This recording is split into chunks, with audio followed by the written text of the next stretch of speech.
সকাল আমার প্রিয় ভাই ও দিদি বন্ধুরা যে যেখানেই থাকো না কেন সকলেই সুস্থ আছো, ভালো আছো আশা করছি। দুধ জাল বসিয়ে দিয়েছি, আমার হাজব্যান্ড খেয়ে বেরিয়ে গেছে, তো দুধটা দেখো ফুটে গেছে, এখন নিভিয়ে দেবো। দুধটা উতাল এসে গেছে, নিভিয়ে দিলাম। আর আজকে একটা না জানো তো কুমড়ো ফুল অনেকগুলোই ফুটছে রোজই, সেগুলো ছিঁড়ছি না। আজকে ভাবলাম না একটা একটা করে নিয়ে ফ্রিজে আবার ঢুকিয়ে রেখে দিই, তারপর যেদিন 4-5টা হবে একসঙ্গে সেদিন বড়া করে ফেলবো।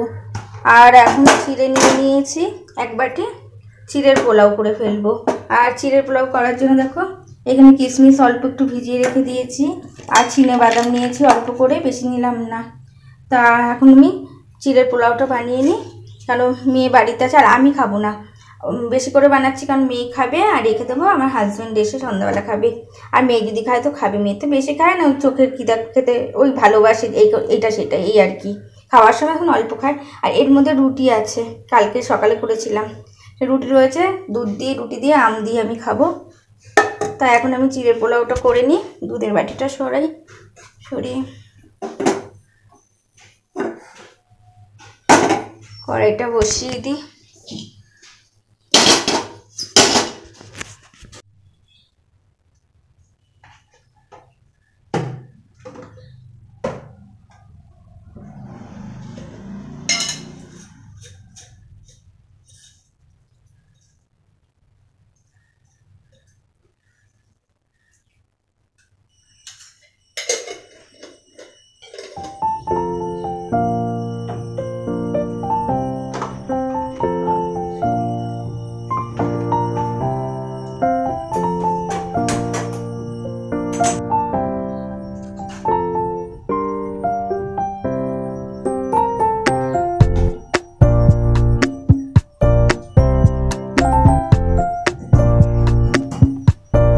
তো চিড়ের পোলাওটা বানানোর জন্য প্রথমে আমি কড়াইয়ের মধ্যে কয়েকটা এলাচ দানা নিলাম, সেটাকে থেতো করে কড়াইয়ের মধ্যে দিয়ে দিলাম।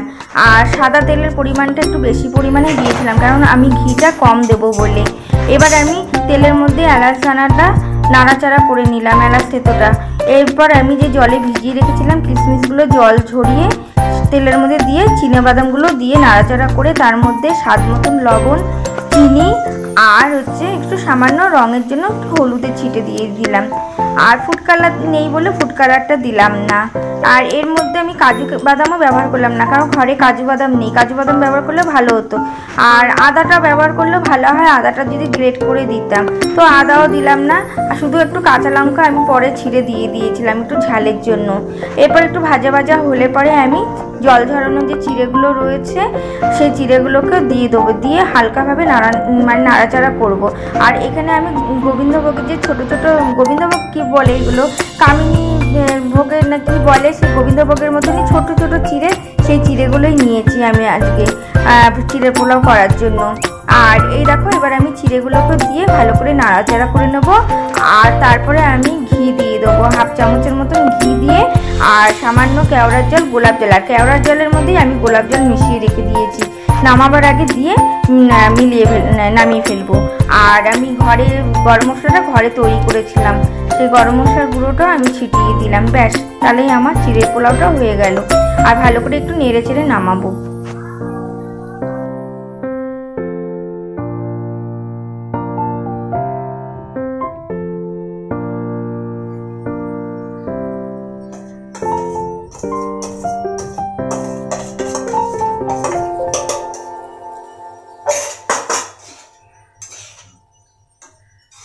তো চিড়ের পোলাওতে প্রথম দিকে আমি একটা তেজপাতাও কিন্তু 2 টুকরো করে দিয়ে দিয়েছি।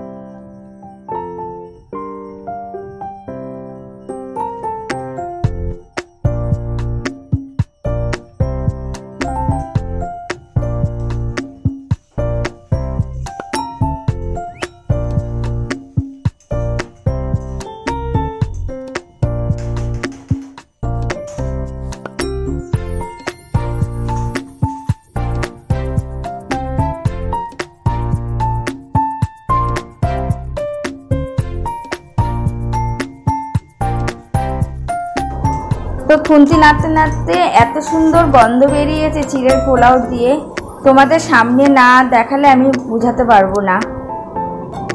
দেখো মেয়েকে দিয়ে দিয়েছি, দেওয়ার পর এতটা রয়েছে, তো হাজব্যান্ড আসলে দেবো, এতটা তো খাবে না, ও যতটা খাই দেবো। আর এই যে আমার জন্য এখন এত আম ছুলে নিয়েছি, দুধ দিয়ে চিনি দিয়ে রুটি ভিজিয়ে নিলাম, এখন আমি খেয়ে নেবো, তারপর তো রান্না আছেই। আর এই দেখো না বাসন পড়ে রয়েছে নিচে, মেয়ের হাঁড়ি পাতিল সব পড়ে রয়েছে, এখনো কোনো কাজ হয়নি। তো দেখতে থাকো ভিডিওটা। আর ফ্রিজ থেকে কিছু আম আমি বার করে রাখলাম, দেখো যদি সময় পাই বার করে রেখেছি। এই জলটা মানে ফ্রিজের থেকে বার করছি তো জলটা মানে শুকানোর জন্য, জলটা ঝরে শুকিয়ে গেলে কাটবো, মুছে নিয়ে তারপর কেটে ফেলবো, আর ধোবো না। যদি সময় হয় তাহলে আজকে আচার করবো, নাহলে করবো না, কারণ আজকে অনেক কাজ করে রয়েছে। ঠিক আছে, ঘর কিরকম অন্ধকার, সবসময় লাইট জ্বালিয়ে কাজ করতে হয় আমাকে। এই যে রান্নাঘরেও লাইট জ্বালিয়ে রেখে দিয়েছি, তা কাজগুলো করে নিই, সময় হলে আচার করব। আচার বানানোর জন্য দেখো আমগুলোকে ভালো করে মুছে নিলাম, একটা দিয়ে শুকনো করে মুছে নিয়েছি। আর এইদিকে আমি কী কী নিয়েছি দেখো, সাদা সর্ষে, কালো সর্ষে, কালো সাদা দুরকম গোলমরিচ, মেথি, এটা হচ্ছে জিরে, কালো জিরে, মৌরি, আর নিয়েছি এই যে জোয়ান নিয়েছি, জোয়ানটা আলাদা গরম করে শিশিতে দিয়ে দেবো আচারগুলো মেখে দেওয়ার পর।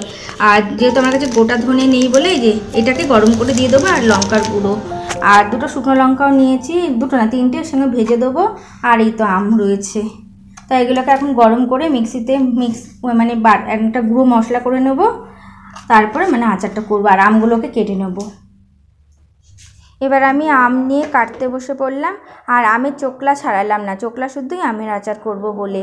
আর মেয়েকে বললাম তুই আমাকে একটু শ্যুট করে দে, ভিডিও করে দে, তা মেয়ে ভিডিও করছিল, ভিডিও করতে করতে মেয়ে স্নান করতে ঢুকে গেল, তারপরে এমন অবস্থা হলো, দেখো কি হলো। এসো না, আঙুলটা কেটে ফেললাম বাবা রে, হাম কাটতে গিয়ে গো, দেখো অনেকটা কেটে গেছে, রক্ত ঝরছে হাত দিয়ে। উফ, আম কাটতে গিয়ে পুরো দেখো আঙুলটা পুরো কেটে গেল গো, কীভাবে রক্ত পড়ছে দেখো। তো আঙুলে দেখো ন্যাকড়া বাঁধলাম হেক্সিজেল তুলো দিয়ে গুজে, আর প্রচণ্ড রক্ত পড়েছে হাত থেকে, মানে রক্ত বন্ধ হচ্ছে না। তোমাদের দেখাচ্ছি গামছাটা কীভাবে ভিজে গেছে আমার। তো ওরকম আঙুল দিয়ে আমার রক্ত ঝরছে দেখে বন্ধ হচ্ছে না ভেবে আমি ভাবলাম কোনো দিশা না পেয়ে আজকে তো আমাকে হসপিটালেই দৌড়াতে হবে, নাহলে আর রক্ত বন্ধ হবে না। তো মেয়েকে আমি ডেকেই যাচ্ছি, আর কোনো মানে দিশা পাচ্ছি না। তো দেখো এই দেখো গামছা দিয়ে লাস্টে চেপে ধরেছি, প্রথমে তো মুখের ভিতর আঙুল ঢুকিয়ে রেখেছিলাম জিভের মধ্যে, তারপরও বেরিয়ে যাচ্ছে, ঘরে সিঁড়ি ঘরে ভর্তি হয়ে গেছে। তারপর গামছা দিয়ে এরকম করে মুট করে মানে চেপে রেখেছি, আর গামছা ভিজে যাচ্ছে পুরো। তারপর মেয়ে বাথরুমে ছিল, মেয়ে আসার পর বলার পর এই দেখো ন্যাকড়া বেঁধে দিলাম ফ্লেক্সিজেল তুলোর মধ্যে দিয়ে, তারপরে জ্বলে যাচ্ছে এখন প্রচণ্ড। আর আজকে আর কিচ্ছু করবো না, যা রান্না করার কোনো রকম করে রেখেছি, আর কিচ্ছু করবো না, সব তুলে রাখলাম, আচার আর করা হলো না। আর আজকের মতন এখানে ভিডিওটা শেষ করছি। তো পুরো আম কাটতে পারলাম না বলে আমের আচারটা বানাতে পারলাম না, তোমাদের দেখাতে পারলাম না। পরের দিন তোমাদের আমের আচারটা বানিয়ে তোমাদের সঙ্গে শেয়ার করব। আর এখন দেখো সন্ধ্যাবেলা আমার হাজব্যান্ড চলে আসার পর আবার জামা কাপড় ছাড়লো, চেঞ্জ করে আবার ওষুধের দোকানে গেল। ওষুধের দোকান আমাদের বাড়ির থেকে অনেকটাই দূরে, আর সেখান থেকে বললো যে একটা টিটেনাস নিতে হবে, যেহেতু লোহায় কেটেছে, আর 2 রকমের ব্যথার ট্যাবলেট দিল। আর এই যে বললো এখন খাবো না, খাওয়ার আগে ভারী খাবার খেয়ে তারপরে খেতে হবে। তো ঘরে চলে আসলাম, এসে দেখো আমি রান্না বসিয়ে দিয়েছি, ওই এক হাত দিয়ে মানে বাঁ হাত দিয়ে সব করছি। আর দুপুরের যে ভাতটা ছিল সেটার মধ্যে আমি জল ঢেলে আমি আবার গরম করে বসিয়ে দিলাম, জলটা ফ্যানটা গেলে নেব। টাটকা ভাত আর বানালাম না। আর এদিকে ডাল সেদ্ধও বসিয়ে দিলাম, কারণ আমি ডিম ঝোল ভেবেছিলাম রান্না করব, ডিম আর রান্না করতে পারলাম না, বাঁ হাত দিয়ে সব করছি। আর ডিমের অমলেট করব বলে মেয়েকে আমি ডাক দিলাম যে আমাকে পেঁয়াজ কেটে দিতে, কারণ এক হাতে তো পেঁয়াজ কাটতে পারবো না। তা মেয়ে এসে আমাকে পেঁয়াজ ঝিরিঝিরি করে কেটে দিল ওই এক হাত দিয়ে, তারপরে আমি 3টে ডিমের অমলেট করলাম। তো হাতে প্রচণ্ড যন্ত্রণা হচ্ছিল, যেহেতু খেতে ইচ্ছা না করলেও খেতে হবে ওষুধটা খাওয়ার জন্য। আর আজকে দুপুরে ওরকম আমার আঙুল কাটার পর মেয়েও ভাত খায়নি, আমিও খাইনি। সকালে দেখো সয়াবিনের তরকারি অল্প করে করেছিলাম, আমার হাজব্যান্ড খেয়ে গেছিলো, সেইটা বাকিটুক পড়ে রয়েছে। আর এই যে চিড়ের পোলাও মেয়ে দুপুরবেলা খেয়েছে, কিছু খাইনি, বাকিটুক এখন খেয়ে রেখে দিয়েছে। তো দেখো ডাল ভাতটা হলে ওদের খেতে দিয়ে দেবো। তো আজকের ভিডিওটা এখানেই শেষ করলাম, আবার নেক্সট ভিডিওতে তোমাদের সঙ্গে দেখা হবে। তোমরা সকলে সুস্থ থেকো, ভালো থেকো, এটাই আমি কামনা করি। তো হাত কাটার পর ভেবেছিলাম আর ভিডিও তোমাদের সঙ্গে শেয়ার করব না, কিন্তু সন্ধ্যার বেলা থেকে আবার কি মনে হলো যে না, বাকি ভিডিওটা তোমাদের সঙ্গে শেয়ার করি, সেই জন্য ভিডিওটা তোমাদের সঙ্গে শেয়ার করে ফেললাম।